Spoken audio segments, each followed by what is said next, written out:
Good morning, everybody, and it's Thursday morning, February 3rd.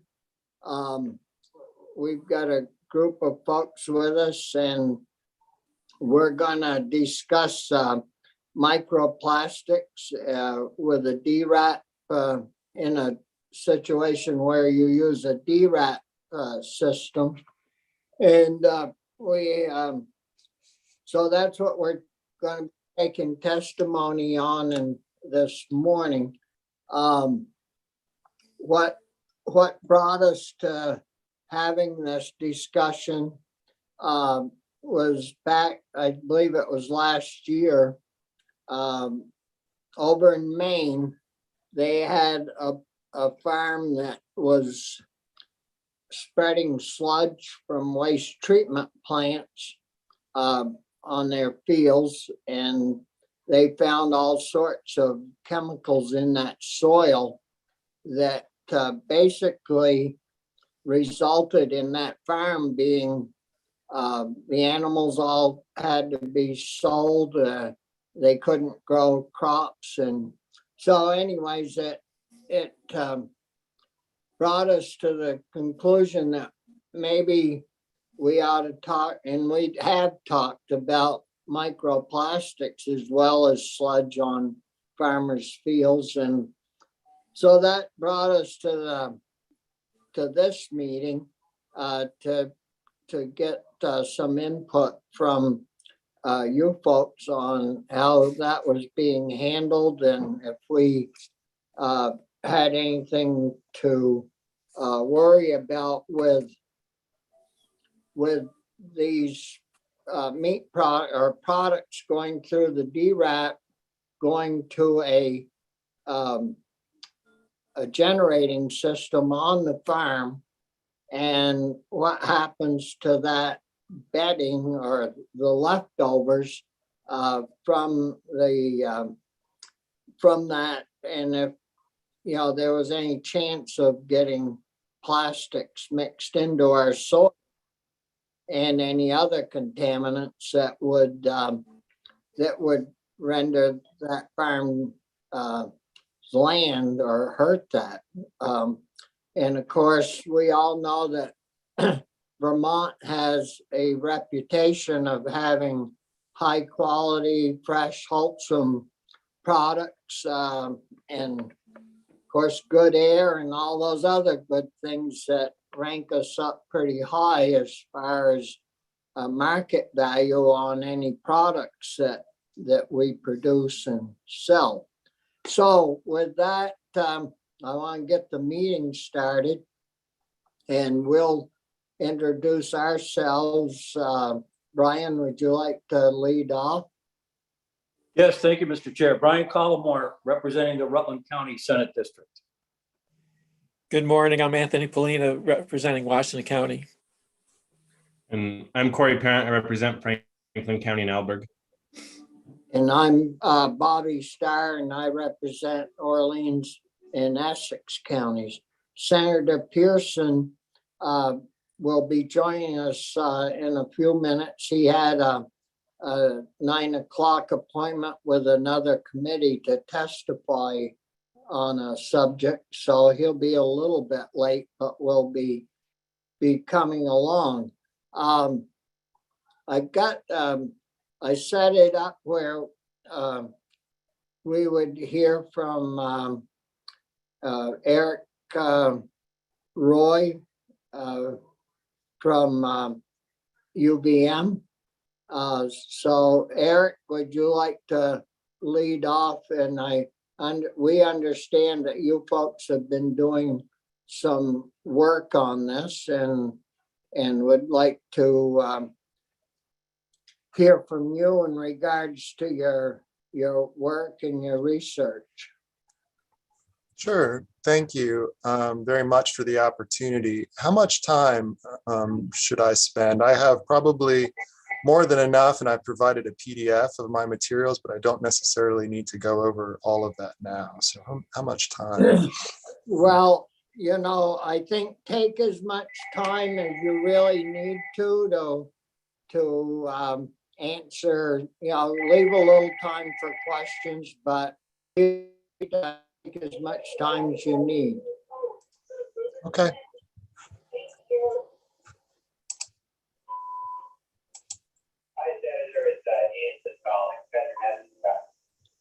Okay, can everyone see my screen okay? Great. All right, so again, thank you very much for the invitation. Always happy to provide some perspective from the research side of things and what we're doing at UVM. So, my talk today is not necessarily just focused on depackaging, but more microplastics in general in compost, digestates, food waste, and agricultural soils. What do we know? So what informs my perspective on this issue is research we've been doing in the recent few years. That research has included a comprehensive literature review. So we have a draft of that that's very complete and just making the final rounds among co-authors. And we'd be happy to share that with anybody at the state who's interested in approximately 2 weeks. And as part of that effort, my team reviewed around 150 papers. And this covers microplastics in compost, digestates, food waste, and agricultural soils. And we make some recommendations for better linking science and policy on this issue. We've also been working actively at UVM to develop methods for measuring microplastics in complex organic matrices, which would include food waste, compost, and digestates. Standard methods do not exist for these measurements, and for some materials, measurement is more challenging than for others. We've been using that work to quantify microplastics in depackaged food waste, digestate, and we will be starting to measure microplastics in compost as well very soon in Vermont. And also on the horizon in the near term, we will be doing some testing to better understand the effects of microplastics on soil microbial functions. So how do we measure microplastics? It's labor intensive and challenging, and it involves 3 key steps. The first is to try to isolate the microplastics from whatever they're being carried in, whether that's a food waste slurry or a compost. And in order to isolate them, we have to try to find a way to effectively remove the organic matter so we can more easily find these inorganic plastic particles. So there's steps involved there.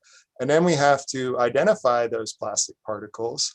That requires time under the microscope to visually identify them using a dichotomous key, which is a key that helps us be very rigorous in how we are assigning a microplastic ID to a particle. Some microplastics are very easy to visually identify due to color or shape. Others are more challenging. And there's other hard substances in food waste or compost like seeds or bits of hard foods like nuts that we need to have methods to be able to tell the difference between those and plastic. And then we characterize the plastics we do find at different size distributions. In our work, we've been going down to as small as 0.5 millimeter, but most studies are working above 1 millimeter. 1 millimeter is a good threshold, I think, because once you go below that, it gets much more challenging to identify these particles. We can also characterize them by shape. And then we use a method called FTIR spectroscopy to actually identify the plastic. So we can say this is, this particular microplastic is PVC, or this particular microplastic is PP or PE. And that's useful because it helps us understand what type of contamination is getting in and what packaging that might be originating from. Oops. So this is not an easy process. It's especially challenging for raw food waste slurries. It's challenging to remove the organic matter without affecting the microplastics contained within it. So we have observed some melting. And the reason I bring this up is many policy standards have used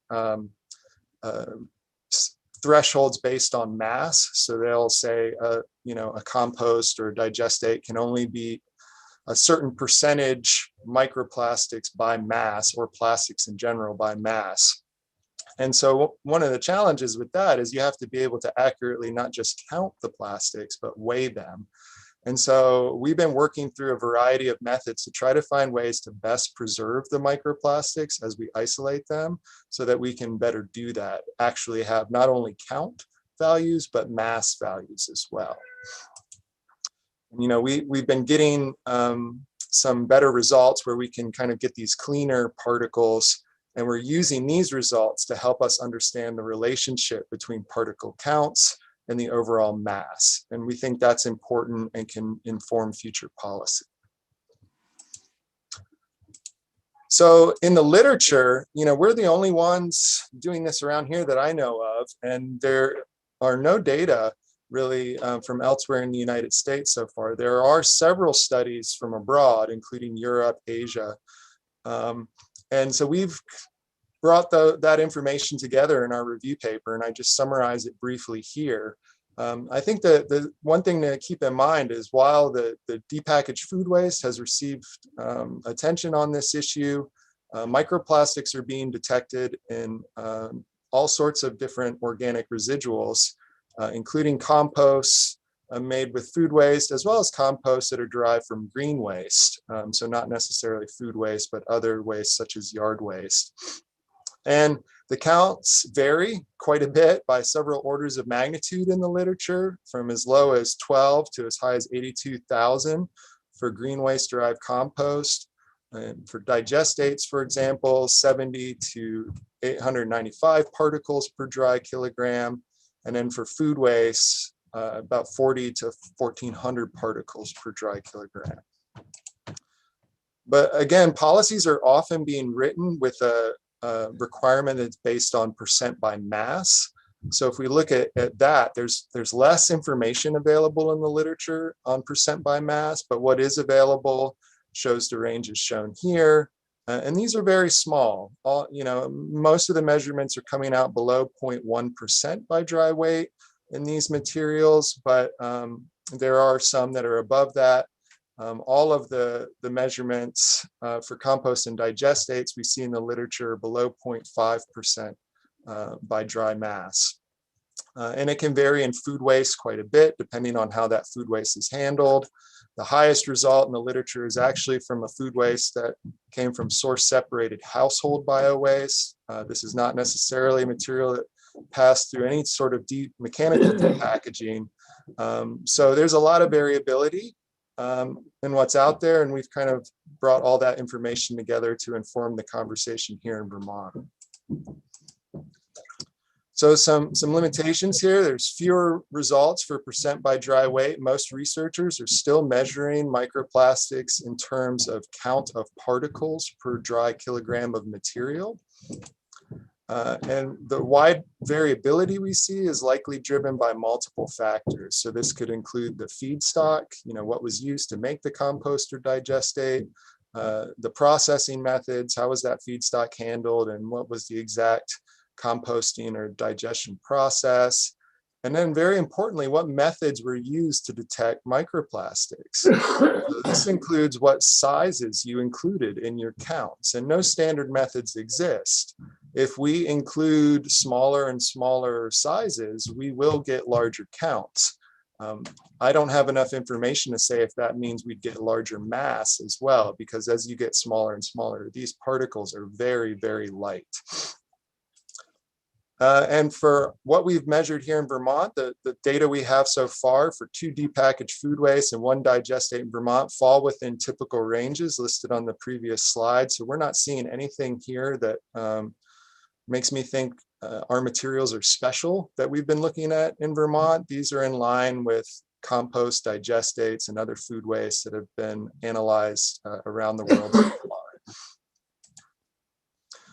I just wanted to highlight one paper from Germany because I think it's relevant for a few reasons. One, I saw the bill proposed in the House, and I think it is very similar to the German fertilizer ordinance, which states a weight limit of 0.4% of hard plastics and 0.1% of other plastics, and this is by dry mass. And it only considers the particles greater than 1 millimeter.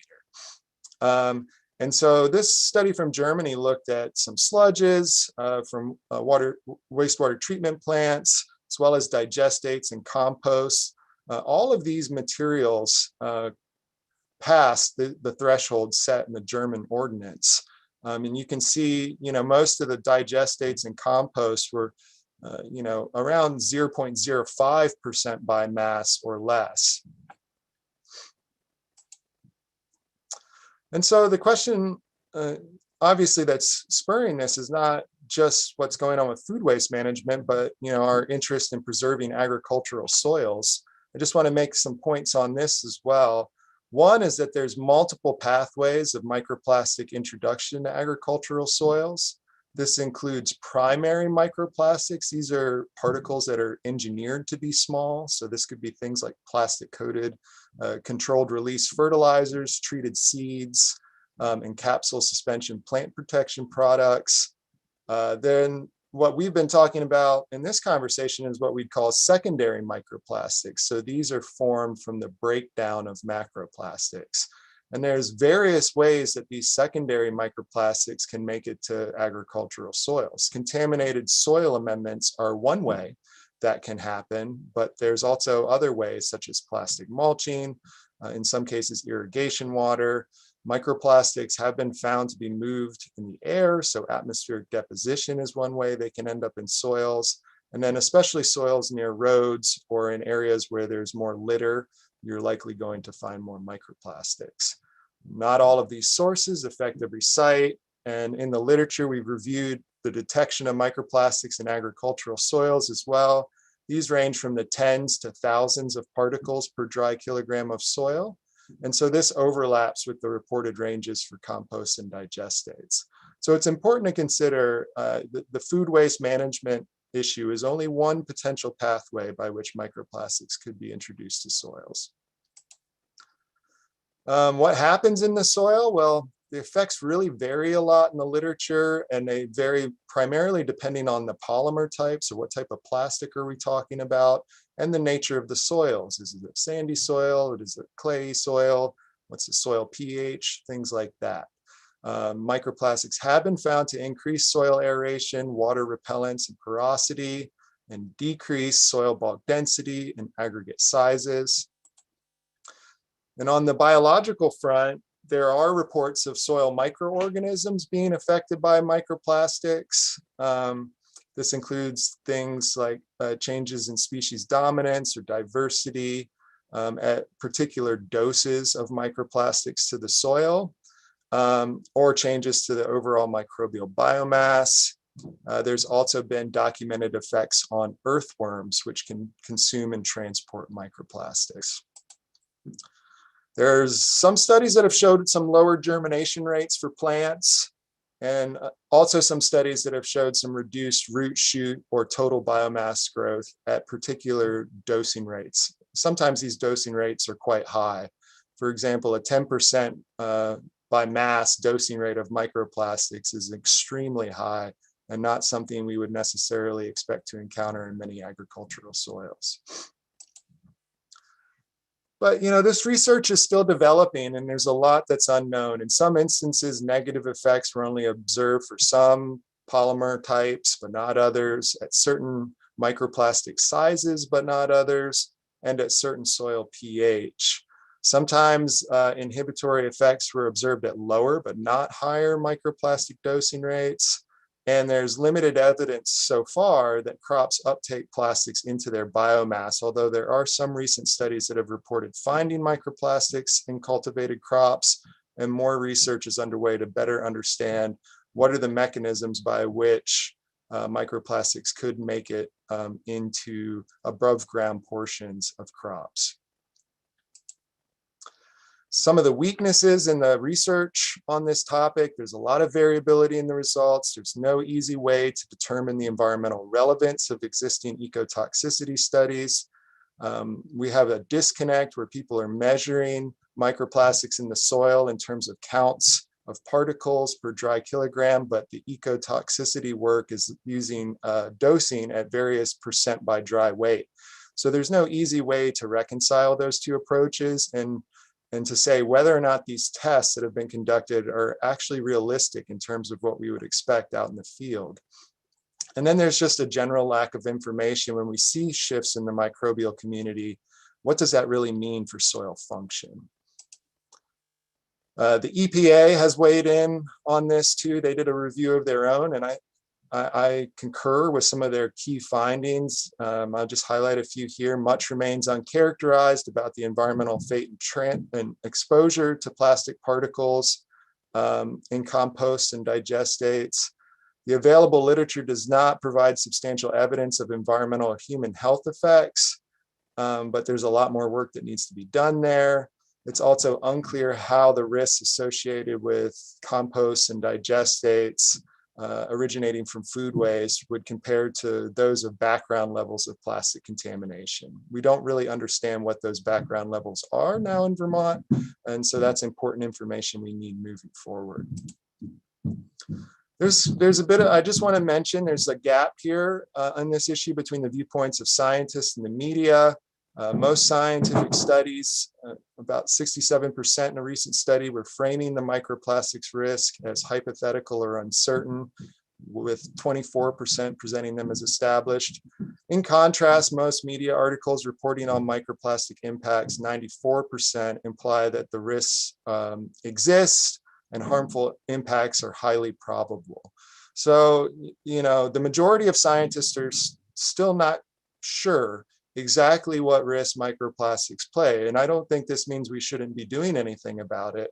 I think it means we need to rigorously evaluate the risks in Vermont, as well as the potential trade-offs of any policy related to plastics.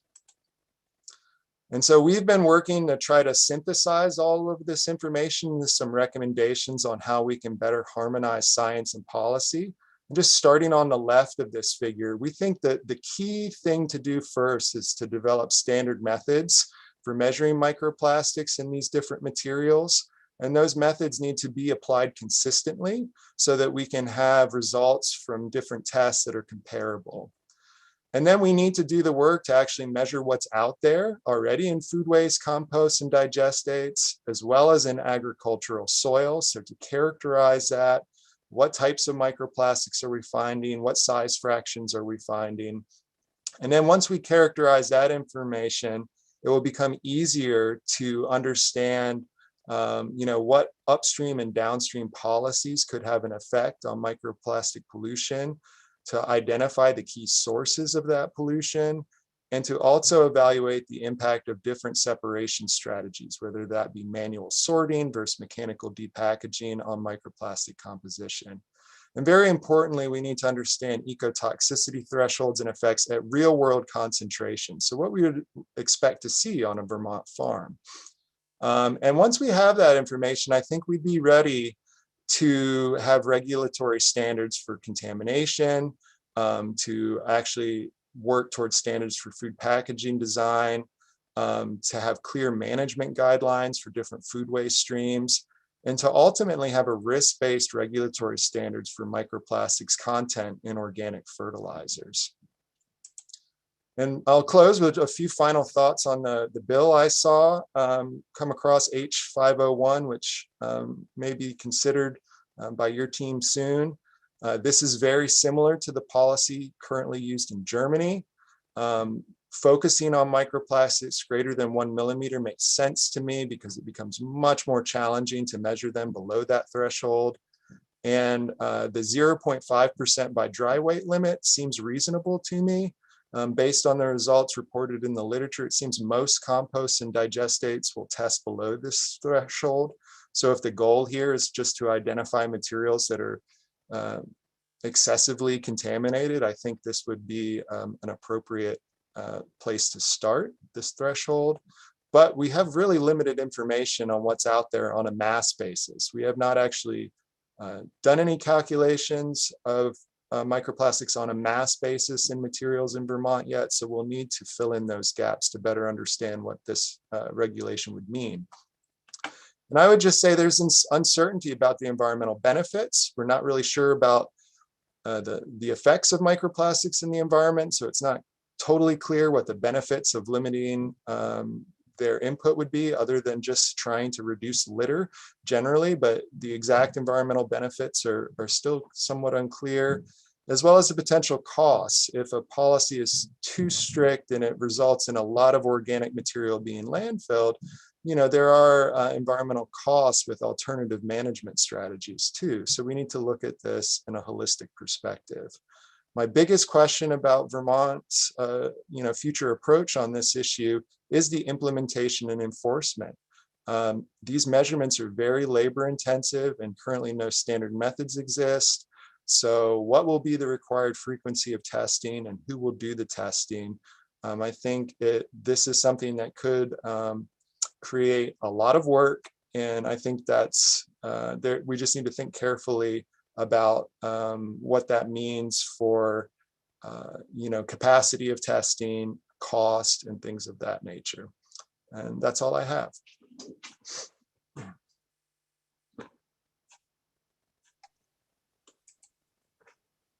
You're muted, Bobby.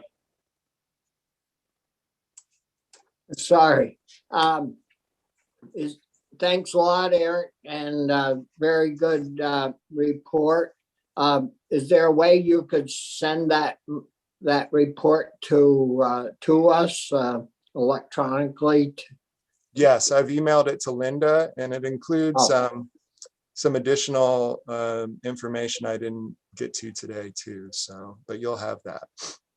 It's Yeah, on your webpage, Kennedy. You all set, Linda? It's on your webpage now. Okay, thanks. There are questions from committee members. Senator Collmore. Thank you, Mr. Chair. So Eric, I'm curious, in terms of human health risks, is it just the chemical interaction with the human body that we're worried about here? And my second question is, after and you talked about separating the chemicals from the whatever they're in, what do we do with them after? I mean, are we on a campaign to destroy them somehow, or get rid of them? I'm not clear. What do you do with the little tiny pieces of plastic after you've identified them? Do they just throw them all in a barrel somewhere? What do we do with them? Well, on that last question, right now we are stockpiling them in my lab. So if you come to my lab, you will find many small glass jars with these little plastics. And it's not a lot of material. These are very, very small. These are so small, they are difficult to deal with forceps or tweezers because of static electricity. So we're talking about very, very small particles in many cases. And we are collecting them, and we will be analyzing them to find out exactly what plastics are making it through. And again, the reason I think that's important is because once we know what are the main plastics that are breaking up into microplastics, we can work upstream and think about packaging. And could there be some changes in packaging that would make this less of a problem? So in general, yeah, that's what we're separating in the lab at a relatively small scale. A depackaging machine, which Michael Casella can speak to better, the material it removes from the organic waste is being either recycled or disposed of, depending on the nature of that material. What about the human health risk? Human health risk is not one of my key areas of expertise, so I don't necessarily feel qualified to speak about the details of that. All I can say is I know that much like environmental risk, there's a lot of uncertainty there and a lot of ongoing research to try to determine, at what level is risk an issue. And with risk, it's just always important to remember there's the kind of potential toxicity of something, and then there's the rates at which we're actually exposed to it. So both of those things are important, and both of those things are somewhat unknown with microplastics right now. Thank you. Other questions, Anthony? I don't know if you spoke to this or not. You went through a lot of information, but I'm presuming some of this stuff goes into water. And I'm wondering if there's any work done around fish, seeing if they accumulate in fish or anything along those lines. Yeah, so one thing I'll say is the research on soil suggests that these are largely accumulating in surface soils. So once applied, they tend to stay there. You know, that they are not going to easily be broken down, and many of them will not necessarily be easily transported to water, but some certainly could. And they're definitely, the microplastics issue really caught fire with water and with the implication for aquatic ecosystems. That has not been the focus of our work, but I would be happy to send some of the most comprehensive review articles on that topic to you, Senator Polina, or someone else. That'd be great. What about Germany and some of the other countries in Europe? Well, I'm just wondering how they're perceiving this. I mean, they seem to be going a little faster in terms of trying to respond than we are. I mean, is there anything really going on there? Or are they just being overly cautious? I mean, what do you think is happening there? I don't know. I don't know. I'd be really interested, and I think it would be prudent to try to find out how the German policy is playing out. You know, I'm sure that there's things that can be learned from that experience that would be relevant to anything that moves forward here in Vermont. Thanks. Eric, a few years ago, maybe it was more than a few, I seem to think I was reading about UVM making a biodegradable plastic wrap, maybe by using whey or some product. If we had a biodegradable plastic wrap, say to put our meat, wrap our meat in, like instead of, I don't know what they're using, we'll find out sometime this morning. But would that help cut down on the plastic, or has that plastic wrap ever been pushed and developed into a product that's on the market for sale? Okay, so biodegradable plastics is a huge area of research. There are some products on the market now. I think to summarize my knowledge on that topic, I would say that so far that approach does not seem to kind of be a perfect solution to this problem. Some of these biodegradable plastics can also form microplastics that, you know, would behave in similar ways in the environment. I know there have been some issues with consumers mistaking biodegradable versus non-biodegradable products, which has caused some contamination concerns at certain facilities. But I do think that's the frontier, that ultimately that's what we need, is we need materials that are designed to work within this new context we've created, where we're trying to recycle as much organic material as possible. And I took your remarks as we're a ways away from finding out if this is a serious issue or not serious. And I don't know if that House Bill 501 is moving or not moving, but you know, if it is moving and gets to the Senate, it'll end up probably in our domain. And so we're just trying to get ready for that discussion. The cost end of, you know, doing this and picking the soils apart and the cost of moving these products to a landfill and dealing with that issue, is that more costly or than what we're doing? But I know certainly policy on food waste going to the landfill, I believe, is what drove Casella to the point of having to put in a DRAP so that we had an alternative for this waste from our commercial stores. But anyways, we'll move on and thank you very much again for your presentation, and we'll stay in touch as we learn more and need to learn more. So thanks, Eric. We'll move on to Michael Casella, who the company has put in a DRAP facility, and so maybe Michael, you could tell us how that's going and how it's operating and what you see from your facility as plastic getting into the end product, or if it's not getting into the end product with your, naked eye. So, welcome, Michael, and the floor is yours. Thank you. Thank you for having me, Senator Barr.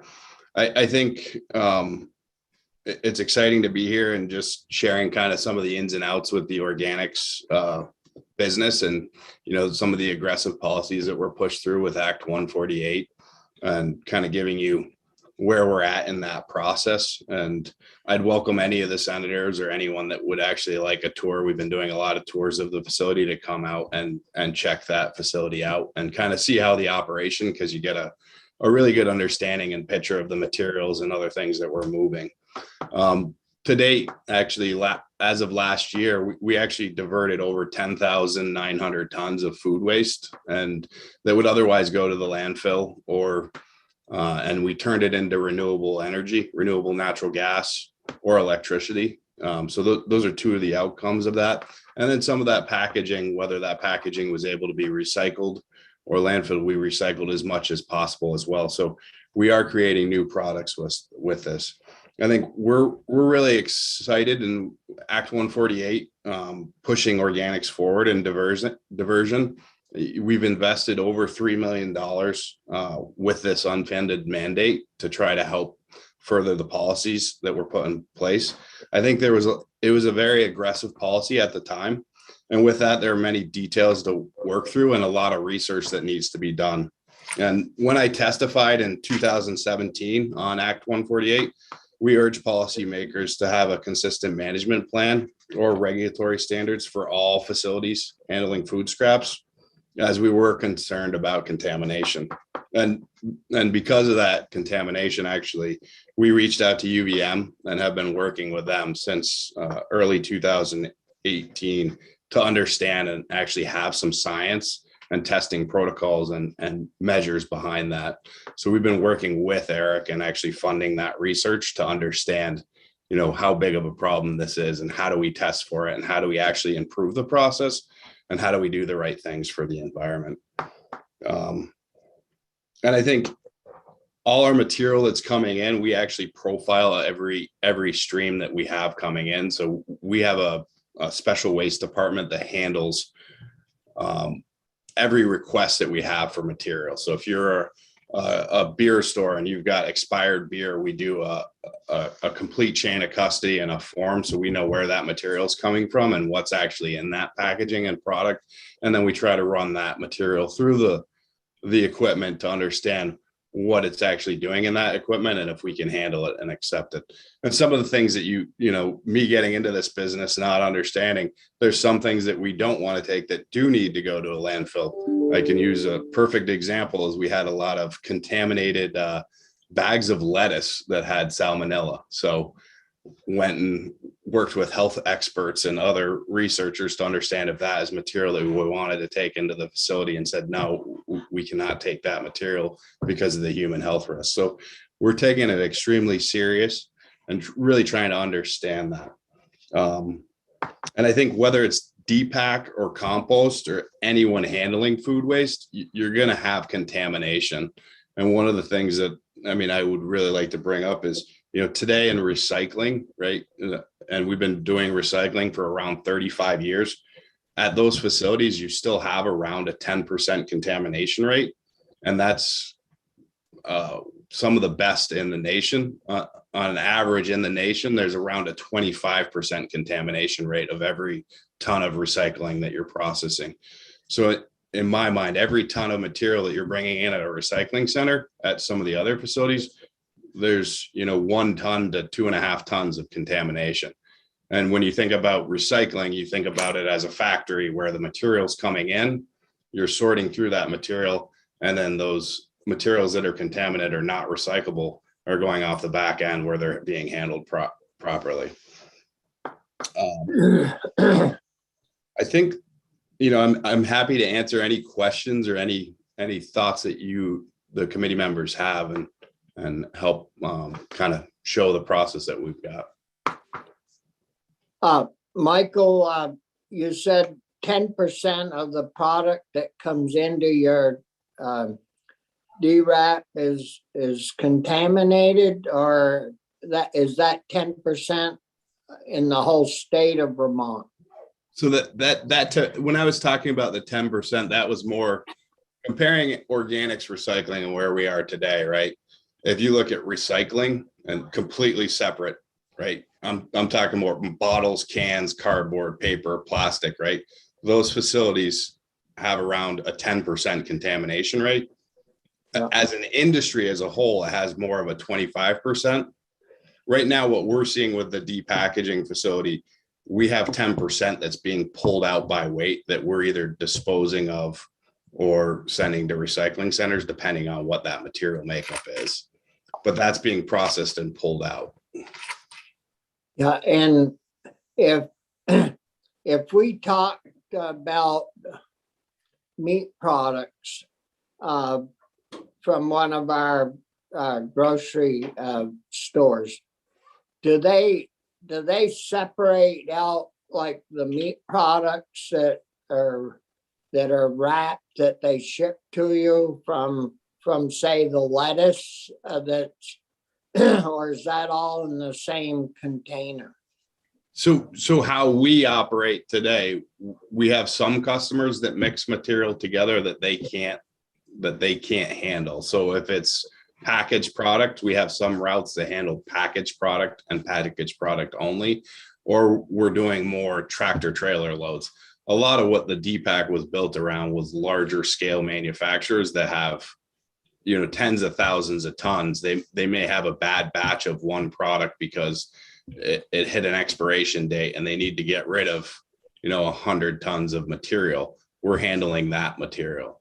But when you ask about like a grocery store, we have some grocery stores that have clean material and DPAC material. So it could be two separate streams and it's a case by. Yeah. But we're trying to keep it clean as most as possible. So we are not contaminating and cross mixing our routes at this point in time. Yeah. Like, if we had an ice cream manufacturer that sent you a load of ice cream, that I would assume that is all packaged in some type of a cardboard plastic lined container.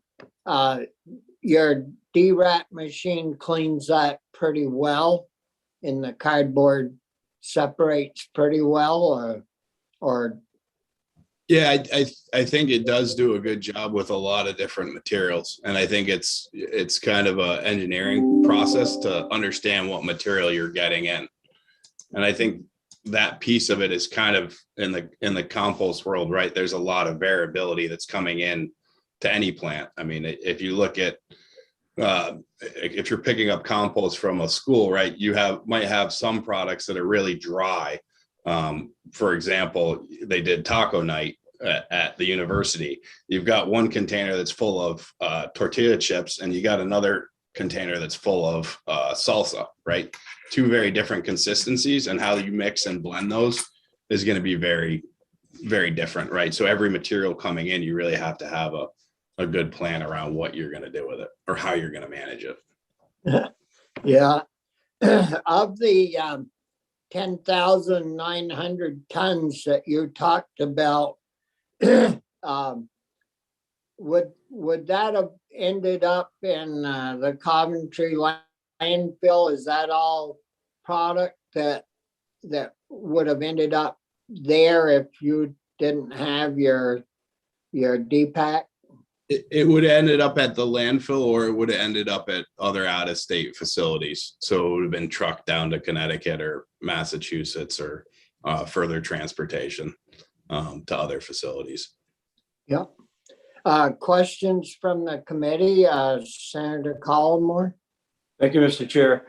So Michael, you look much too young to remember this, but I can remember a 1967 movie called The Graduate, where Dustin Hoffman played a particular character, and the thrust of the conversation at one point said, "The future is in plastics," and here we are, I don't know, 50, 60, 70 years later. So appreciate the $3 million investment that the company made on the DPAC equipment. That's in the general Chittenden County area, if I'm remembering correctly. Is that right? Correct. So is it operating 24 hours a day is my first question. Is all the stuff coming from Vermont, or are you taking in other states? And I assume it's not a particularly profitable thing to do. So are you planning on maybe making another one in another part of the state? So it's operating around 12 hours a day. We haven't had to put on a second shift. The 10,000 tons, I mean, if you think about a factory, you want to actually bring more material through the process to handle it. But we wanted to go on a smaller scale to really understand, how do you operate these things efficiently?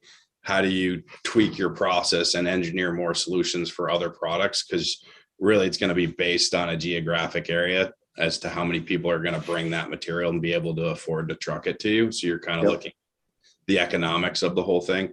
And we really built it for the large food manufacturers that were sending material further out of state to say, hey, we can handle this here. And then working with the local digesters to give them energy, or the feedstock to produce energy. Okay. And I don't know if the economics from a building another one, we still got to prove this one out, understand what the rules and regulations are going to be before we go into building another. Thanks, Michael. Other questions for Michael? I'm good. No. Michael, part of one of your answers to one of the questions brought to mind that because we're interested in the dairy industry and the agricultural industry, and 20 years ago or so, we used to export about 85% of our milk to southern New England, and only 15% was retained at home. And now we're retaining it. That is almost flipped over. We're retaining 65 to 72% of that milk here in Vermont, and only shipping the 20 to 25% out of state. And of course, that milk is being processed. We aren't drinking all that. It's being processed into all sorts of products, and so we're manufacturing. What I'm getting at is our manufacturing industry is picked up a great deal, and all that manufacturing, most of those products have to be packaged in one way or another. And so it's real important to us that you folks were willing to invest into a DRAC machine to handle any problems that these manufacturers here at home run into, whether it's outdated or gets spoiled in the process or whatever. So we certainly appreciate that you folks were willing to come along and do your part in helping. I don't know if you get a lot from those manufacturers or not, but I would expect they might be some of your customers. So if there are no other questions, I guess want to thank you, Michael, for your work and especially for your time this morning to be with us. So no other questions. We'll move on to Aaron. Thank you, Chairman. Siegrist. Yeah, thank you again. Aaron's president of the Retailers Association. And so good morning, Aaron. And maybe you could fill us in on the, the retailer's point of view of this DRAP and how much they utilize that or not utilize it. And we'll go from there. So Yeah. welcome and good morning. Good morning. Nice to see you all. Thank you for having me. For the record, I am Erin Siegrist, president of the Vermont Retail and Grocers Association. Just for a little bit of background, VRGA represents about 800 members across the state and is inclusive of a variety of business types, including general retail, grocery stores, convenience stores, distributors, food producers. In 2019, we noticed that retailers and grocers collected about $6.5 billion in tax revenue for the state. And in 2020, that number increased to $7.5 billion. So we appreciate being a partner with the state. And again, thank you all for having me here today.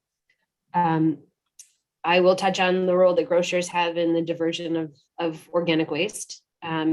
When universal recycling went into effect, there were very few options for grocers to address the requirement. Diverting food from the trash was a heavy lift, but grocers across the state, large and small, mobilized and made it happen. And my understanding is that we've noticed a 40% increase in diversion of food from landfills since institution of that law, which is no small feat. We do agree with Mike Casella that the system is working, but as Mr. Roy depicted, there is more work to be done. Grocery stores, I'm sure you're aware, quite often operate at a workforce deficit. Their margins are nominal, oftentimes hovering right around 2%, and they don't provide room to hire significant additional workforce to address drastic changes in their business practices. So when this law went into effect, grocery stores of all sizes were shorthanded. We're shorthanded even more due to the pandemic. Grocery stores also notice a high turnover rate. But I will report that the 3 large grocery stores in Vermont quickly moved to partner with stakeholders that use the depackaging process. Smaller grocers mobilized with other stakeholders that may not have used or do not use the depackaged process. But they don't have the volume that the grocery stores have as far as needing to depackage products. So they've been able so far to handle it. It has been a heavy lift, but I'm hearing that both large and small retailers are doing what they can to eliminate food waste from trash. Businesses are always looking for efficiencies while complying with the law. Again, I'll reiterate what Mr. Roy had reported. There isn't sufficient data about the impact of these microplastics. We should create methods that are applied consistently. And once we understand the true effect, stakeholders can adjust accordingly. We do agree that microplastics are a concern and should absolutely be studied, but it's a far more complex lift than simply saying it's a result of DPAC. It's a systemic issue, unfortunately.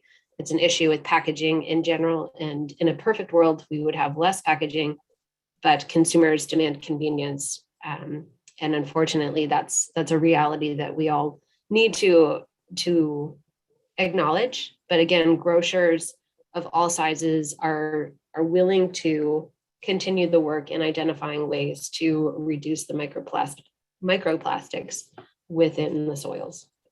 I'm happy to stop there and take any questions. Yeah, thank you, Aaron. Questions from committee members? Senator Colmore? Thank you, Mr. Chair. Welcome, Aaron. It's good to see you. Nice to see you. I'm guessing, and it's just a guess on my part, you mentioned that the three largest chains, if you will, can you tell us who they are? I think I know, but I just want to make sure I get it from the person that knows. So the three largest grocery store chains in the state are Hannaford, Price Chopper, and Shaw's. Okay, that's what I thought. We have several convenience store chains also, but when I say the large grocery chains, those would be the largest. And I think it's important that we remember that we're not just talking about food waste, that packaging comes from everything else that we do, really. And you have to always, in my view, balance the cost to the consumer of the convenience that's been provided by the manufacturers. So I think we do need to be a little bit thoughtful in terms of placing additional burdens on businesses, because in the end, it's going to flow down to the consumer, and that's just the way the system works. So I appreciate your comments. You're right, Senator. Quickly to respond to that, this past year, due to the pandemic, we saw a 6.5% increase in costs of groceries this past year. If we were to put 15 employees in a back room and depackage every individual package that needs to be thrown out, that's going to significantly increase the cost of groceries or any type of retail, product. So we have to take that into consideration as well. Thank you. And Senator Polina? Hi, this may be a silly question, but those companies or those outlets that choose not to do the depacking, what are they doing? I mean, what are their other choices? Just a lot of labor? Yeah, pretty much. I will say a majority of our members have reported that they have contracted with companies that do specialize in the, I shouldn't say specialize, but do use the depacking system. Okay. But yeah, we're retailers, right? We are recycling centers. So you won't see many recycling operations out behind a retail store. So they end up contracting with companies that do the depacking or do the organic. I just lost the word there, but they contract with companies. They don't usually depack them themselves. So it's either way, it's an expense either way, meaning they either do the depack or they do it to a middle person who takes it to the depack. Yes, yeah. This was certainly, I don't want to call it a tax, but it was an increased cost of doing business when the Sure. law went into effect. But retailers are complying, and they appreciate the effort.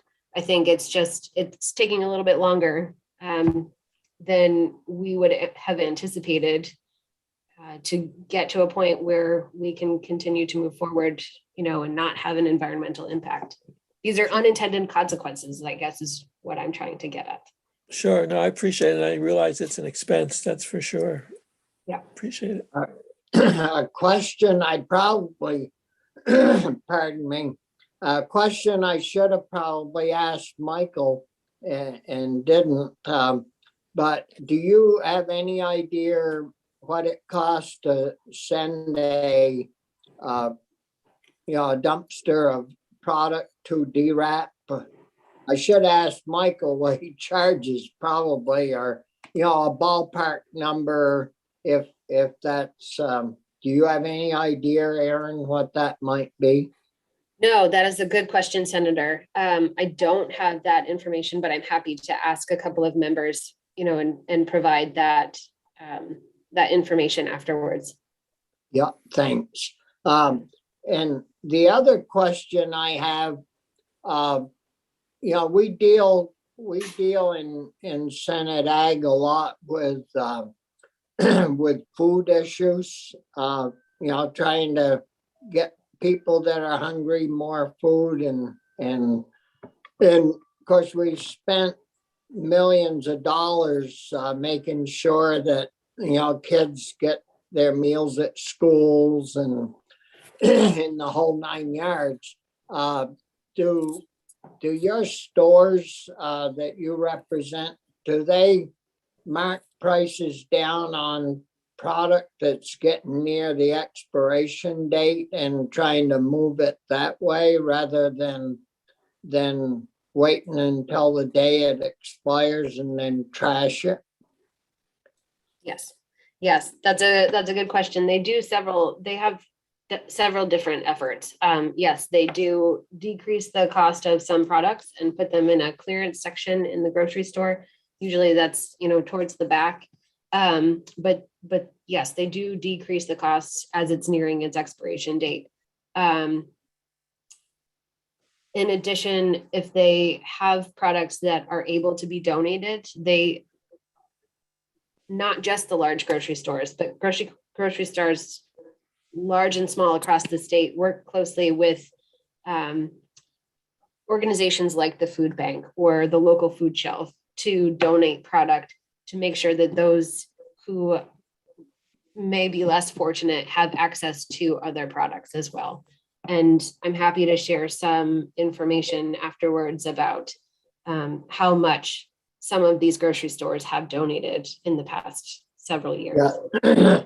That, I think, that would be a good number for you folks to use out there because, it's really important that we're all working in the same direction. And I know I've heard some say that they're a little bit reluctant to donate some items because of the liability that goes with that, or there are issues that are created and maybe in some of our laws, so they don't feel comfortable donating that. And if if you know of any or hear of any that we might be able to work on to tweak one way or the other that would make it more flexible for your association members to donate, I think we'd be glad to talk about that and try to figure out a solution. Yes, thank you for that invitation. I can recall one situation probably when I first started with the association that hit the news, and I'm happy to reach out to that company and understand their concerns a little better, but happy to work with you on that effort as well. Thank you for that option. Yeah, any other questions from committee members? If not, thank you very much, Aaron. Yes. Good to see you and appreciate your time and energy. Nice to see you all. Thank you for your time. Yeah. Next up, we have Eric Fitch, who's with us. Thank you for being patient with us, Eric, and sticking with us. And so maybe you could fill us in on your part of all this. Thank you, Mr. Chairman. My name is Eric Fitch. I'm the CEO of Purpose Energy. Our company, we design, build, and we operate industrial wastewater treatment plants. We've got a plant in South Burlington. We've been operating for over a decade. And historically, it's taken food before it was packaged. So think about the high strength waste that comes out of a brewery or a cheese plant, whey, things of that nature, before it's been packaged. But recently, with the addition of a depacking plant that Michael installed, we started to take some depack waste. And I know our discussion here is microplastics, so I'll try to stay focused on that. Ideally, right, from a perspective of idealism, nobody wants plastic on the land, right? I think we can all agree with that. But I just wanted to spend a moment and talk about practically what's going on here. Now, our plant, we take only post-industrial waste, no post-consumer waste. It's waste, it's food that we've been discussing that has been packaged and never actually made it to the consumer. And by and large, when it goes to the DPAC, it's food. Most of what's there is food, not packaging. And an example I'm going to use, because we take a lot of this, is Ben & Jerry's ice cream. If you think about a pint of Ben & Jerry's ice cream, if you weighed the ice cream itself, you'd weigh that in kilograms. And if you weighed the packaging, you'd weigh that in grams. So just from the beginning, we're starting with something like 0.1% of what we're putting into the DPAC is actually packaging, and that includes plastic and paper. Now, the DPAC system itself, it's engineered and designed to separate the ice cream from the paper. And what we're talking about is when it's imperfect and some of the paper actually makes it through the system with the ice cream. Now, how much can make it through there? I think none of us will know that number exactly. And I know there's a lot of literature that states different things, but let's just normalize it. And let's just say for every % of packaging that makes it through, what does that result in? So every % of packaging that goes into the DPAC makes it through the sieves, makes it through all the screens, makes it through the filters, makes it through all the pumps at our facility. For every percentage of that packaging that makes it all the way to the field, what does that mean? So if we start off with only 0.1% of packaging initially, right, because most of it is product, and we have 1% of that packaging making it through, then that's 0.001% of the material that goes from the Casellus DPAC plant to our facility. Now, at our facility, we treat a lot of materials. Most of it is piped. We have other things that are trucked, but things that aren't packaged. The depackaged content is less than 10% of what we receive. So if you multiply that concentration from what we get from Michael by that 10%, now we're like 0.0001% of our material is going to be packaging for every % that makes it through the sieves. That's a millionth, 1/1,000,000th. Last year in 2021, our facility processed 7.5 million gallons of material. 1/1,000,000th of that is 7.5 gallons. So what we're talking about for every %, less than 2 buckets of material that could be in our solids and go on farmland for every %. Now, would we like to get to 1 bucket, half a bucket, 0 buckets? Yes, we would. And with the great work that Eric Roy is doing, the work that Michael's doing at the DPAC plant, and the cooperation that we've been getting with some of the manufacturers like Ben & Jerry's on improving the packaging material itself, I think we can get there. But right now, what we're talking about is something like 1.5 buckets for every % that gets through. Now let's put that into perspective of what else we're doing at that facility. We treat over 10,000 pounds a day of organic load. This is organic load that we're preventing from going to our municipal wastewater treatment plants and overloading them. We're preventing it from going to manure pits where it's going to devolve methane into the atmosphere.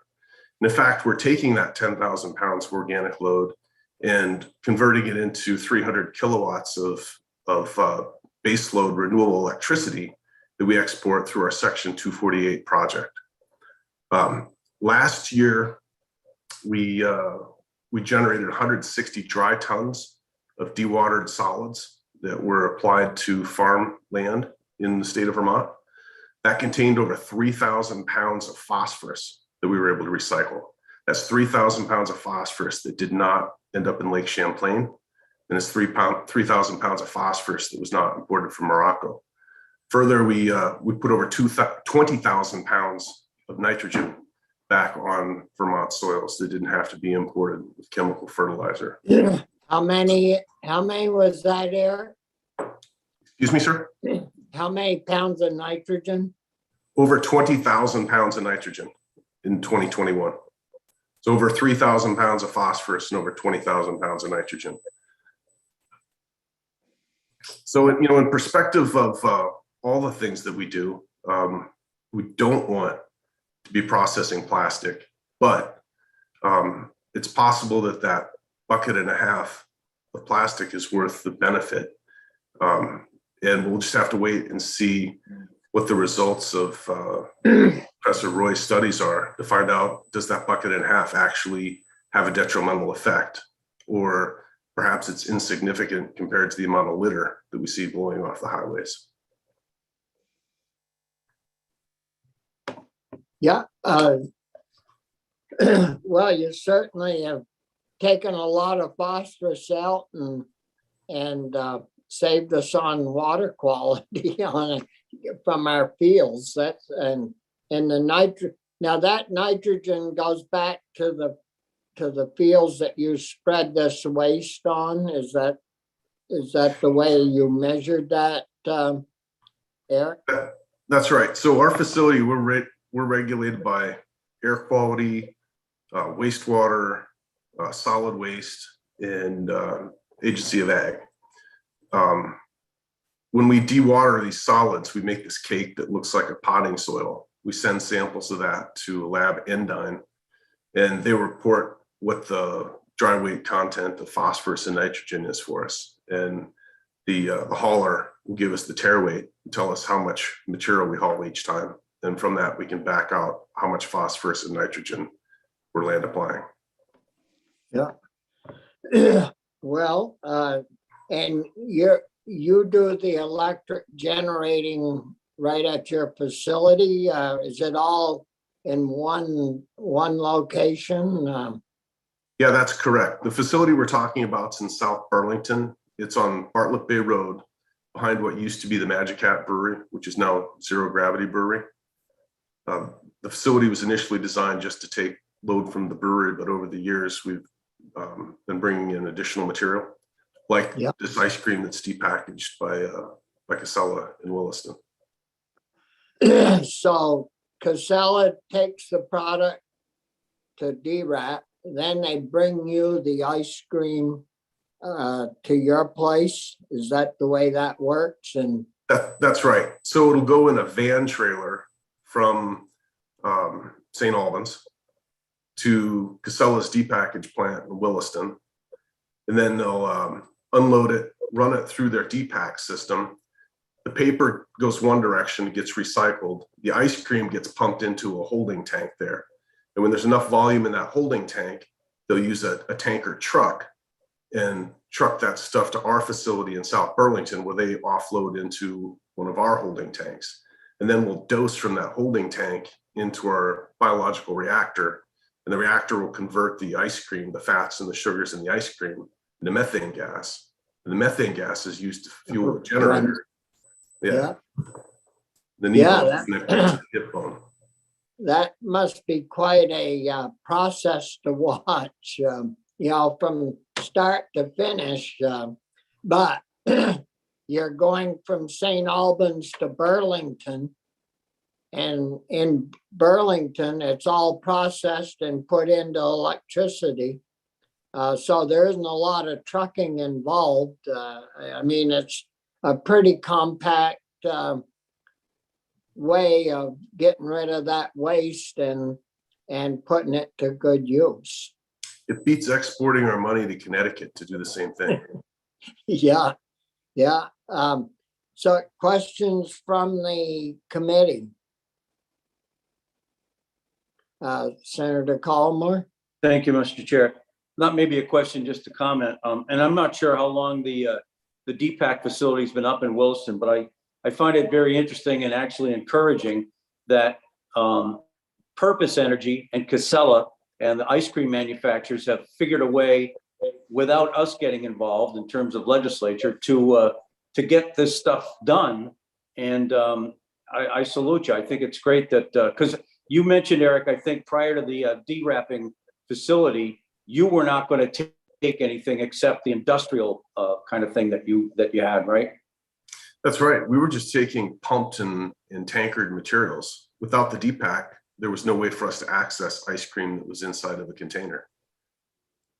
Yeah. So it made sense to do that. So thank you. Yeah, any other questions for Eric? No? Well, thank you, Eric. That was very interesting and it sounds like an exciting place to be. So good luck to you and thanks again. Yeah, thank you for the Um, opportunity. Yeah, glad to have you. We have now Carrie. Is Carrie with us? Or Laura, are you gonna fill in for Carrie? You're muted, Laura. Harry had to leave for a meeting, so I think I'm what you've got to work with. Well, it's good to have the boss with us. Welcome and would you bring us up to speed on how the agency is handling these microplastics? Are you dealing with them and working with UVM and our guests that we've had with us this morning along the way to make this all happen? So welcome, Laura, and the floor is yours. All right, good morning. So yes, we've been able to try and get ourselves educated and informed on this, and Michael Casella is right. He gives a great tour, and Eric Fitch does as well at the sites there. So it's been helpful to see what both of them are up to, and I'm sorry, Eric Fitch, if I said Eric Roy. But what the challenge I think is that everyone is working really hard, right, to address this universal recycling. I think every partner that's involved in this is trying to do the best that they can. And the Agency of Ag is absolutely supportive of taking and trying to get food waste out of the landfill because it is a compostable material and it can be reutilized in many different ways. And so trying to balance all of those is what I think everyone's just trying to figure out what is the right thing to do. I think Eric Roy outlined for us that there's a lot of unknowns. Yeah. And the Agency of Ag historically on farmland, we've worked with very similar to what Eric Fitch, you sort of categorize it as post-industrial, right? So those kinds of, we used to call them food processing residuals. So massive industrial process creating a byproduct that then could be put onto the farm and land applied after digestion. And so that was something that farms are very familiar with, that have digesters throughout the state, taking those kinds of materials. And, you know, as the universal recycling law evolved and this idea of trying to separate food scraps essentially out of the waste stream, agricultural land was certainly looked at as a space for this to go. And in the hierarchy, which what A&R and everyone that's trying to comply with the universal recycling law is trying to do, is meet those goals, right? And so things that are in that hierarchy of where these waste streams should go is farms or animal feeds and things like that. And so the challenge becomes, though, is that this DPAC is a new piece of technology that certainly helps in that space to separate out the food waste, but it also comes with the challenge of it doesn't separate out all of the plastic or other materials that might go through that process. And most of the side of it is regulated by A&R. So like what Mike Casella is up to, it's obviously regulated by A&R as well as what Eric Fitch is up to. And then post that, once it gets to the application of the farmland, historically, the Agency of Ag hasn't had to deal with this, right? Because it's been through large farm permits and it's been waste that didn't have other materials in it. It was this cleaner industrial waste, we'll call it.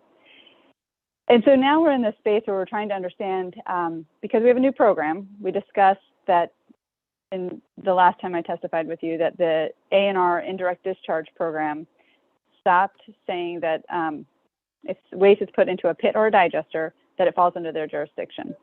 And so we worked with A&R and the legislature to create that space where we have this program called we had originally proposed it as the Food Processing Residuals Management Program, which would have just been taking the way kind of conversation. And it changed in the legislature to become the non-sewage waste program, which is a very broad term, non-sewage waste, which now includes these additional materials. And so how we're managing it at this point is if what it says in that law is that for non-sewage waste is that if it goes into a pit or it goes into a digester, then it could fall under that program. And so we're trying to work with folks in that space to address that and manage those through that. I think one of the challenges I'll say is that at this point, you know, when you look at the waste streams and you look at where things can go, you can either take this material, right? If we're keeping it in state options, Mike, of course, alluded to that you could take it out of state. But if you're looking at this waste stream, you could take it to a landfill, which essentially gets collected, right? The leachate would get collected from that and treated at a wastewater treatment plant. Or you could take it to a wastewater treatment plant, which is similar to what Eric Fitch is doing. He's connected to a wastewater treatment plant to be able to process waste further from there. But then the byproducts of these go to a farm. And when it's sent to the wastewater treatment plant, the other side of the byproduct is it goes into the water, right?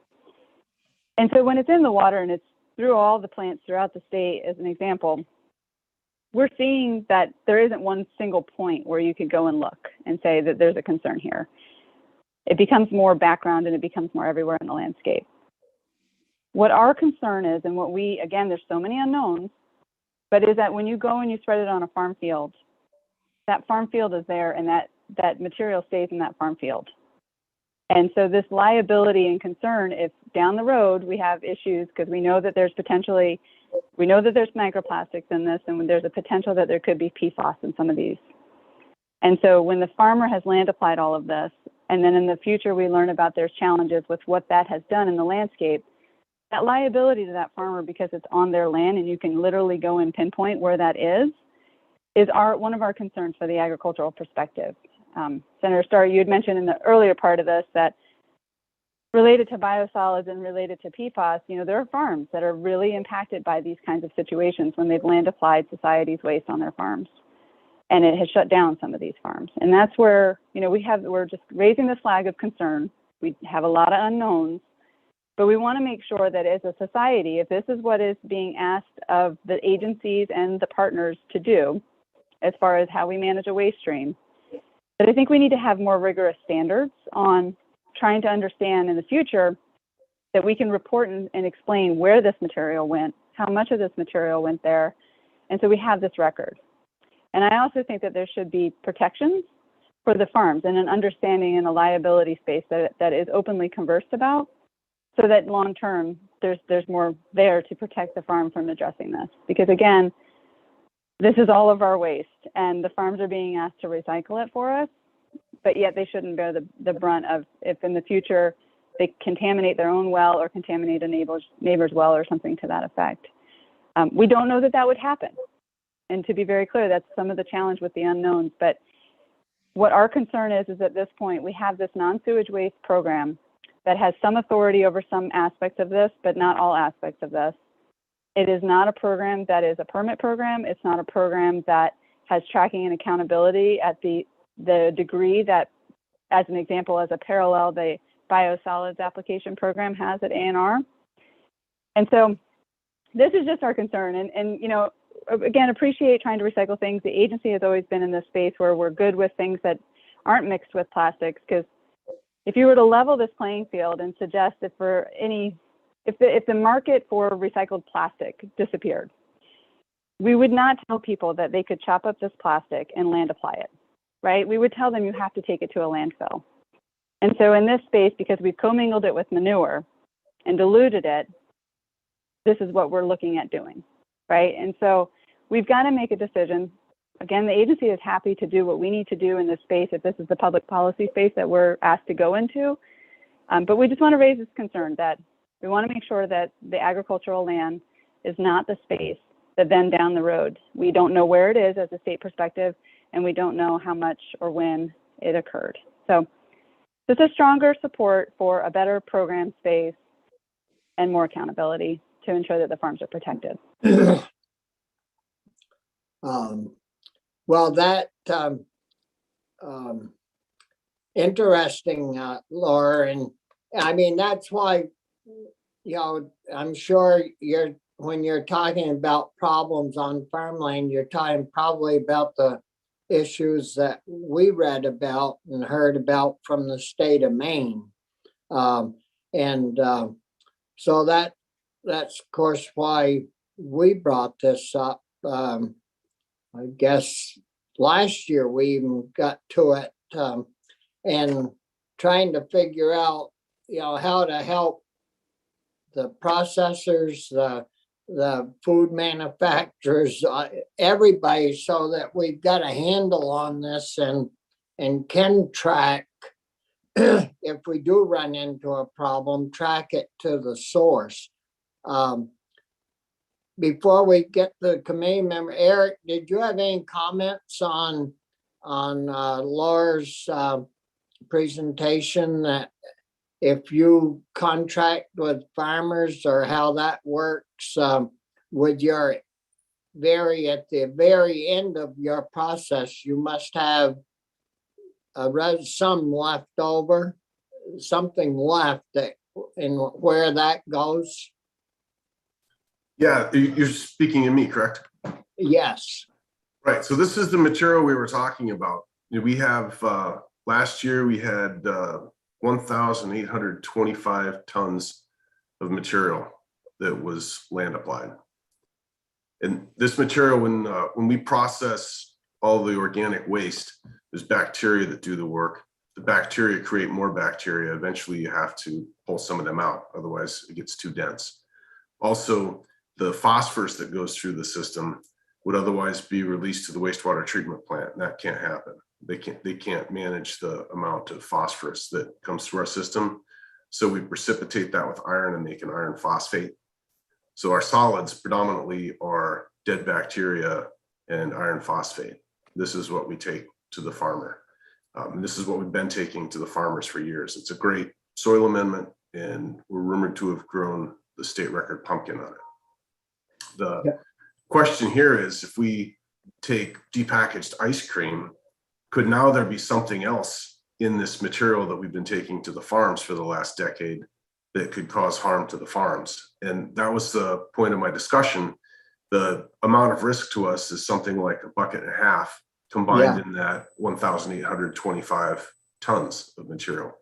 And I would add that the farms that we're talking about in Maine, if I'm not mistaken, the problem they had was related to chemicals called PFAS and PFOA. And we know that the ice cream packaging from Ben & Jerry's is certified PFAS, PFOA free. So that particular issue that caused contamination on those particular farms in Maine may not be applicable to what we're doing with the depackaged ice cream at our facility and the material that we're land applying in Franklin County. And I would assume that you said, I think 1,100 tons or thereabouts that you have to take to a farm. Yeah, 1,800 tons in 2021. And I would think, and maybe Laura, you can get in on this question, that must have to be blended in with the nutrient management plan of that land that the farmer must have, right? That's right. That's why for the last decade, we've been sending samples to the lab for nitrogen and phosphorus analysis. And we've been reporting to the farmer and historically to Agency of Natural Resources what the amount of phosphorus and nitrogen are that we've been land applying. Yeah. And so everything is tracked to the farm, the phosphorus, nitrogen, and other minerals. And if they have to work that into their nutrient management plan on their farm, there must be a report of that to the Agency of Ag, because you manage the nutrient management plans for farms. So we don't necessarily manage their nutrient management plan, but with this new non-sewerage waste program, that changed whether an entity like ours would report to ANR or report to Agency of Ag. And this is frankly new information to us in the last year. We've submitted an application actually to Laura to get into the Agency of Ag program so we can start reporting to Agency of Ag. But I would add, we have all the data from inception of our plant. And, if anybody wanted to audit that, we have it available. Yep. Any questions of Laura from committee members? Chris? Senator Pearson? Yeah, thank you, Mr. Chair. Good morning, everybody, and apologies for not being with you. Fortunately, it's on YouTube, and this is really important to me, and I will take the time later and go watch it because I'm sure I have a lot to learn. I guess just a comment and then a question for Laura. But Mr. Fitch, you've talked about a big volume of material and a very small visual. It's very effective, and I appreciate it. The visual of a bucket over, what did you say, 100 tons or something? What was your volume amount? A bucket and a half over 1,800 tons. 1,800 tons. 1,800. And so I don't have a volumetric mind, but a lot that you've applied and a tiny amount that you've got. But I was just quickly looking up, the state in terms of PFAS, it's 20 parts per trillion. And so, this is what's so pesky about this chemical is a tiny amount is a problem. Now that's in water, but we have heard the heartbreaking stories from farmers. And somebody sent me one just the other day of a Maine farmer that shut down their whole operation as they discovered PFAS on their soil.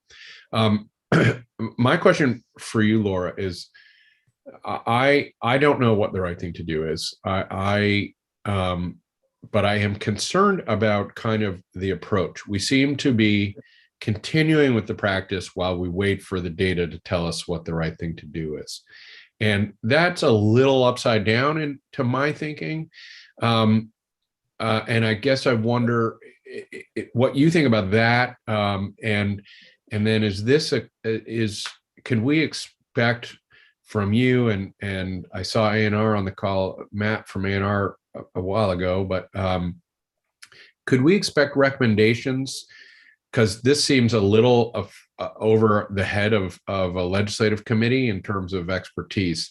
So it's a two-part question, and I'll be glad to give them to you one at a time if you want, but please help me out. Yeah, I think we're all struggling with the same question, Senator Pierce, and underlying on all is the universal recycling law that says to keep this stuff out of landfills. And so, and an unknown, right? And other states are doing this using DPAC and land applying it. So at this point, this is where we're at. And again, I would just argue that what we need is a stronger understanding to track this information at this point in time, right? Because again, if someone isn't putting it in a pit or in a digester, it is not tracked, right? And if somebody is putting it in a nutrient management plan that's not on a large farm, we don't get that information in-house. We only find out about it if we get to the field. The non-sewage waste program, it's a reporting program, right? It's not a permitting program. It doesn't have that same rigor of a program, right? It is a may in statute. It just doesn't have this space where it's as strong as it could be if it were a permit program. So all of these pieces combined, we're doing the best we can with the information we have and the authorities we have in statute, but there's some definite gaps there that are going on. And I think the other thing, just I want to relay this in perspective, Eric Fitch has laid out a lot of different numbers about what he's doing, and his operation is very different than the other operations. And so I just make sure you listen to all the information. One of the things that I know I learned on that Casella tour was that a typical DPAC, the data coming out of other places, is that it's a 2% contamination rate. And at 1 ton, that's 20 pounds, right? So that was the information relayed to us, which is, bigger than a bucket. So I just want to make sure that because there's different waste streams, and Mike Casella sort of tried to outline that, right? You can separate what you put through the DPAC, and so the output that you get out of it is different based on the waste you put in. If you just put in Ben and Jerry's containers that we're all very familiar with enjoying, that's very different than taking the the dumpster truck that has all the compost, that has everything mixed into it, food and other plastics. And so the output of that and the percent of contamination on that, I have to assume would be varied. So just making sure that we don't take just, I think what Eric is doing is very much on sort of the cleaner side of everything versus, the other ways that are going through are much more contaminated with other plastics and other things. So again, I think we're just arguing that we want to make sure as a state, we know where this stuff is going, because if there is something down the road that's going on and that we need to deal with it 10 years from now, I'm assuming what I just heard you say, Senator Pierce, is someone who had land application on their fields 24 or 27 years prior. This is the kind of data and record keeping that we need to be able to capture, I think, from a state's commitment so that we could address it at a later date. And again, our just biggest concern is just this liability to farms. If this, plastic's ubiquitous in our life, PFAS is seemingly more and more we look, it is becoming more ubiquitous in our life, unfortunately, but there are consequences that it can contaminate water and it can hurt people. And so if there's a future where we need to know where this stuff is and where it went, I think we need a better tracking and reporting system and a more rigorous program. Well, it's interesting, if I could just follow up. You're describing an accountability challenge and sort of, I guess I hear you fast forwarding to when we kind of acknowledge that there's a problem and wanting to be able to address that. I'm back here sort of wondering, well, couldn't we prevent a problem?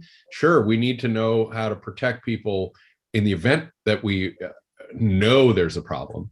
But while we wait to figure that out, wouldn't it be prudent to do what we can to prevent a problem? And it keeps coming back to our composting law and our mandate to keep food out of the landfill.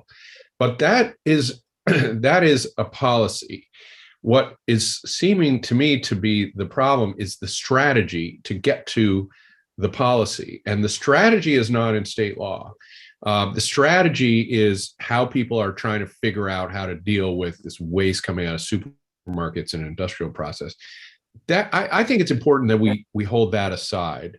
And from the Agency of Ag's point of view, I guess I'm sort of puzzled as why we wouldn't be arguing for a moratorium while we understand what the risks are. Sure, accounting and tracing it is important, vital, but it's kind of early on, and it seems like prevention and caution would be the driving principle to me. Is that it? But that's not what I'm clearly hearing from you. Would you comment on that? Yeah, I think if I were to just assume everyone on this call understands the recycling as the law, not a policy decision, and so that the food waste can't go back to the landfill, that it needs to be diverted. And I think the question becomes, and the other piece we really haven't talked about is, and these are more of these unknowns, is, our food is stored in these things, in plastics and containers. And how much of it is already in the food ahead of a DPAC facility versus the back end, right? So there's just so many unknowns. So to make a statement of a moratorium or not, I don't think we have the information. And what we have is just the law that says don't go and put it in the landfill. And so that's what, Casella has made investments and everyone's doing the work to try and do the best that they can and improve technology, but we're short on information. I think too, Chris, once you look at the YouTube, we had Eric Roy from the Rubenstein school. He went first, and he's right with us. And they're still just learning and still furthering, their outreach and their studies on this. And maybe we should look in the mirror and as legislators and say, well, did we pass a law before we knew the circumstances of going to the landfill with this stuff? And, we started the issue by passing no more solid waste going to the landfills. And we didn't know at that point in time all the ramifications of what was going to happen to all these products that maybe had been going to the landfill And Eric, Roy and his crew, they've been working full boat with Michael Casella and Eric Fitch. I mean, they're all working together to try to figure this whole mess out while we're practicing and following the law, which is, it's pretty complex. And so, I mean, that's my take on the whole issue. And Mr. Eric. Chair, I'm just going to jump in and say, I'm not, please don't hear me pointing fingers. I believe absolutely that people are acting in a straightforward manner to follow the law and do right by their interests. What makes me uncomfortable is this sort of, well, let's just keep doing it while we figure out if it's safe. That's how we treat chemicals in this country. It's kind of strange. There are other places around the world where you first prove that it's safe and then you get to use it, and we seem to be doing that a little backwards. And I worry that the sort of momentum here is carrying us to do the research. There's an urgency. I'm hearing that. To understand the research, but in the meantime, also allowing it onto our fields. And I would just like to be convinced that that's prudent. And at this point, I'm skeptical. Well, we created the problem. I mean, we're the ones that passed the solid waste law. Mr. Chair, I really disagree with that. We did not say you got to run it through a DPAC. We said you can't put organic waste into the landfill. The strategy of how to accomplish that, it seems to me, is what's at heart here. And I appreciate it's a big investment. It's not a casual thing. I'm not trying to say it's simple, but the policy of not putting organic material into the landfill doesn't have to lead, in my mind, to this problem that we face. I'll get Eric on, but we'll have a further discussion on that later. Eric Fitch. Yeah, thank you. I just wanted to comment on what the repercussions of the moratorium would be on a business like ours. First, we'd have to not take our waste to a farm, which means we'd have to take it to the landfill. So the concept of avoiding the landfill would be kind of thwarted. The 20,000 pounds of nitrogen and the 3,000 pounds of phosphorus, again, would go to the landfill as well. We'd have to pay $27 a ton to Chittenden Solid Waste as a tax, $6 a ton to Vermont Solid Waste as a franchise tax. And we'd have to spend an additional $500 a ton to truck this material to the one-line landfill in the state of Vermont. And frankly, those costs are multiples of the revenue that our facility generates. So it would put us out of business. Instead, we would have to not receive any of the ice cream from Michael's facility. So his investment would be for waste. And that material, again, would get trucked down to Connecticut and Massachusetts. And if we did that, then we wouldn't have any more material for Eric or Roy to study to determine if we were doing something good or bad. So the consequences of that moratorium could actually prevent us from learning whether or not we can do this safely and more efficiently. Thank you. Michael? Yeah, I think one of the things too is whether it's DPAC or a compost operation, right? I think that's where the real challenge is going to be, because you can have contamination in compost as well. I mean, you really need to look at the DPAC. A lot of the material, we're taking our source separated organics and actually bringing them through the DPAC, and we're getting 10% contamination just from stuff that's considered source separated and clean, right? You've got little ketchup packets, you've got bags of chips that the consumer's put in the wrong bin. And if you think about a recycling center, as I made it in my testimony, right? We've been doing recycling for 35 years, and that's a factory. We're bringing in thousands of tons. And even in a recycling center where we've been doing it for that many years, we still have 10% contamination. Some of the best in the country, right? Most of the industry is around 25%. We've got it down to 10%. But I feel like the consumer and education can only take you so far. You're still going to have some contamination. The nice part about a recycling center is it's a factory where you're picking through that material, and the contamination then goes right to a landfill. Where in organics, the technology and actually even the understanding haven't caught up with the industry. So that's one of the challenges, whether it's DPAC or any compost facility, you're going to have the same kind of rules, right? Because that's one of the biggest challenges is there's not as much research out there, and there's actually not as many testing protocols to actually test it to see what you actually have. Yeah, it's a lot more complicated than I first thought. And this morning's been a good eye opener to what everybody's putting into their part to follow this. Is Matt Chapman still with us, or did he have to jump off? He had to leave. He had to leave it, and we'll come back when you can ask him again. Oh, okay. So Laura, anything else that anything else you can cause us to have a good discussion over? No, I think you're having a good discussion as it goes, and I appreciate you all following this because, again, the unknowns are unfortunate, and we just want to make sure in the end that there are protections and that there are tracking if there is a concern down the road. Yeah, Chris, did you have a question? Yeah, I guess I'm just curious for anybody who's on this meeting. Is there?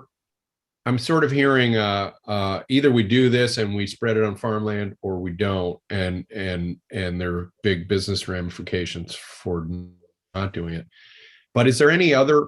I mean, what about spreading it along roadways, or I mean, is it sort of all got to be prime ag land, or is there any in between? Are people exploring those kinds of opportunities? I'd be curious to hear the thinking on that. I think Kerry kind of raised his hand halfway. Yes, I did, Senator. Thank you. And Senator Pearson, I think to answer your question is during the testimony for S102 last year, we talked about some of the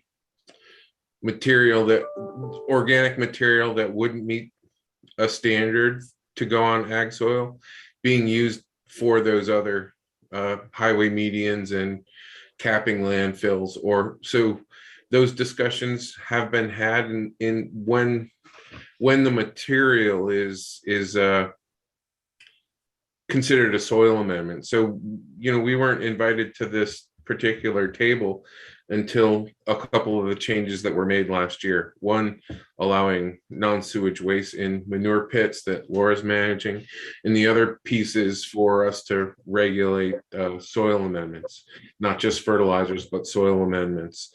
And you've given us the authority to create some of these standards. It's just we've only had that authority for 6 months, and we're still getting our feet under us. While I have the floor here, I really commend both Casella and Eric Roy. I don't know if you're Dr. Roy, for doing the research that doesn't exist to help us answer some of these questions. Casella's been concerned about this since 2018. That's commendable. We're catching up, if you will. So the data that's being generated will help us make those decisions.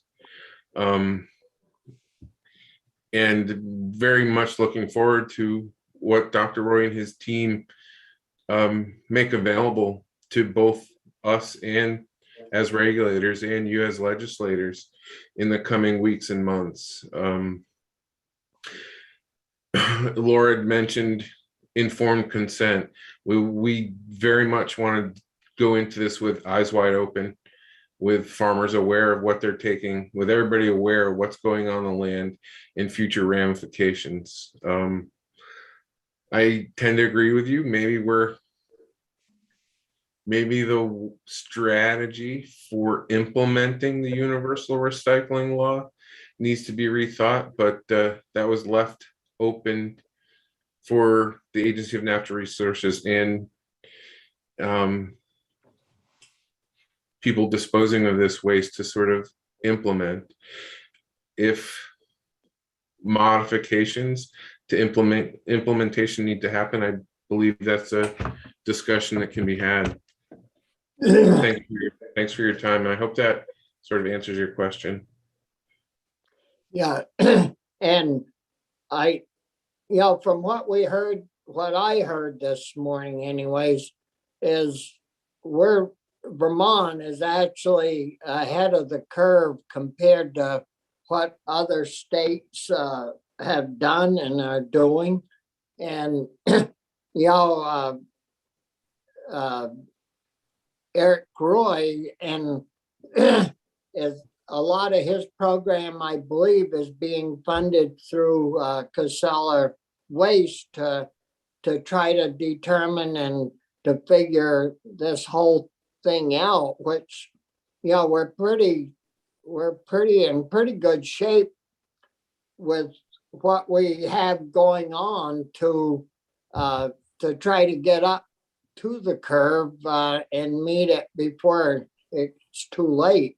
But it certainly sounded to me this morning, we couldn't be doing, with the law that we have to follow, we couldn't be doing a too much better job than what's happening.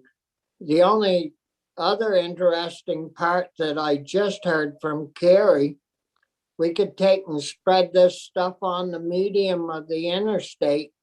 As long as it didn't kill the grass, it isn't going to make any difference to our farmland. But that's a whole new twist to the conversation.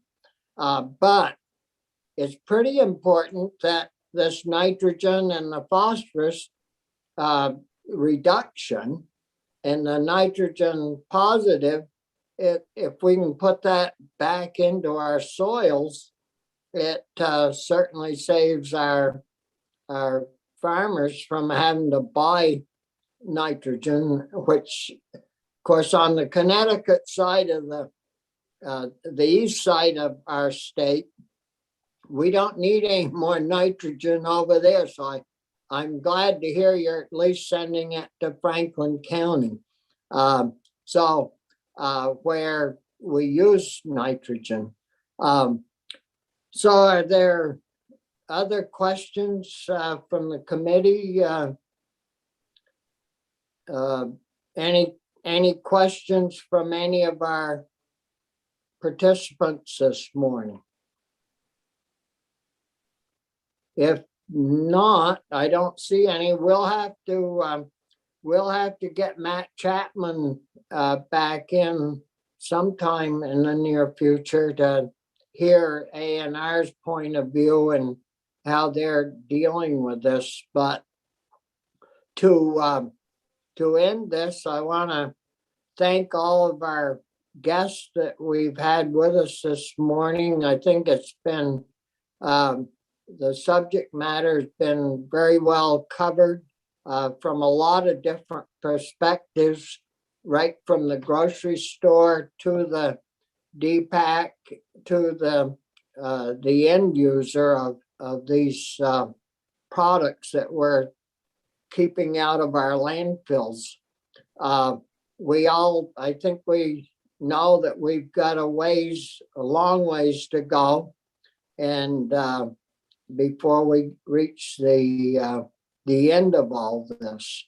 So again, thanks a lot, folks, for spending your time with us this morning. Keep up the good work, and we'll be talking with you, Laura and Carrie, on some type of a tracking system where we know what farms and what's going there. So anyways, and if any of you have any questions, as we move, forward and need or feel that you would have something that we should hear, please feel, free to contact us anytime. So we'll end this, meeting.